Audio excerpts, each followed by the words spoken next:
म्हणजे बंद नाही केलं. बंद नाही केलं, नाही बरं, तुमच्यावर विश्वास होता म्हणून बंद नाही केलं. हम्म.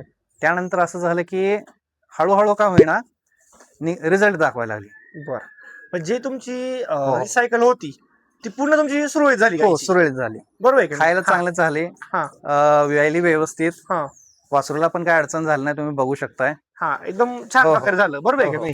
आणि नंतर गायची तब्येत पण सुधारली तब्येत पण आपल्याला. सुधारली, अंगाची चकाकी तुम्ही बघू शकता. तुम्ही अगदी आता जवळ. जर गायची स्किन बघितली, हो, हे हो. बघा हो, एकदम हो. हो. हे ही झाली, स्मूथ झालेली. स्मूथ बरोबर आहे की झाली. नाही? बरोबर. गायची स्मूथ तब्येत झाली. बघा तुम्ही, स्किन बघा, सड बघा तुम्ही खाली. बरोबर आहे की नाही? हो, हो. त्यानंतर तुम्ही आता जे गायचं शेण आहे तुम्ही जर बघितलं एकदम घट्ट आहे, हो, एकदम हो. ओटी पडते. शेण पण बघू शकता, कधी बरोबर आहे बघू का नाही? शकता. हो, एकदम ओटी पडते म्हणजे अगदी गायची घट्ट व्यवस्थित पडत्या आपली अंगात. गायची जी पचन संस्था आहे ती सुधारली. सुधारली, पचन संस्था सुधारली आणि बरोबर 21व्या-22व्या दिवशी ह्याची माझा पण येते. हो, म्हणजे ते सगळ्या गोष्टी गायच्या सॉल्व्ह झाल्या. सगळ्या गोष्टी जे प्रॉब्लेम तयार सायकल जी झाले होती हा ही सुरळीत व्यवस्थित चालू झाली बघा हिची. चालू झाली. आता कसं मनाला समाधान वाटतं की तुमच्या मिल्क बुस्टरनं ही गाई परत आमची व्यवस्थित झाली. जागेवर आली गाई. हो, जी व्यवस्थित झाली. गायचे जे हाल झाले आपले हो, ते पुरेपूर परत चांगले म्हणजे गाई व्यवस्थित परत आपल्या मूळ पातळीवर आली. आली. बरोबर आहे की बरोबर, नाही? बरोबर.